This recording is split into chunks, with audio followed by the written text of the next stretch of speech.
Il-fuq minn 46,000 persuna f'Malta għandhom id-diabete. Waqt seminar nazzjonali organizzat mill-Assoċjazzjoni tad-Diabete f'Malta li jiffoka fuq id-diabete u s-saħħa mentali, ħareġ li persuna minn kull 5 li għandhom id-diabete jibatu minn depressjoni ikkawżata mill-ansjetà. Il-professur David Coppini, konsulent fil-mediċina, diabete u l-endokrinoloġija, spjega li hemm diversi fatturi u sfidi li affettwaw is-saħħa mentali tan-nies bid-diabete.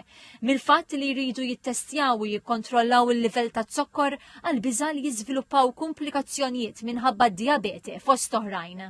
Huwa normali li taffettwhom mentalment to some degree. U l-importanti li nantiċipawhom daw il-problemi, li narfuhom, li nkellmu l-pazjenti fuqhom, mhux nattuhom taħt it-tapit.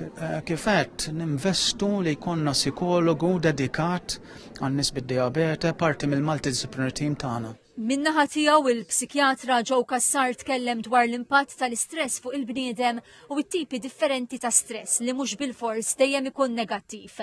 Chris J. Delicata, l-President tal-Assoċjazzjoni Maltija tad-Diabete, qal li minn studji li saru mill-Federazzjoni Internazzjonali tad-Diabete huwa stmat li persuna minn kull 3 jesperjenzaw stress relatat mal-kundizzjoni u aktar minn 60% tal-persuni li ħadu sem fl-istħarriġ qalu li l-biża' li jkollhom komplikazzjonijiet mid-diabete ikollu effett negattiv fuq il-ħajja tagħhom. Qed nimxu mat-tema tal-Federazzjoni Internazzjonali tad-Diabete, hija tema ta' 3 snin li se titratta id-diabete u l-benessere, il-well-being tal-persuna li jgħix bid-diabete. F'dan is-seminar importanti li joħorġu aspetti li jkunu qed ibatu nies bid-diabete bħal stress, burnout u saħansitra anka depressjoni. U importanti li jkunu jafu kif għandhom jiġu trattati dawn il-kondizzjonijiet. Il-Ministru tas-Saħħa Joe Etienne Abela qal li sal-aħħar ta' din is-sena kull pazjent bid-diabete tip 1 f'Malta se jkun qed jagħmel użu mill-Continuous Glucose Monitor.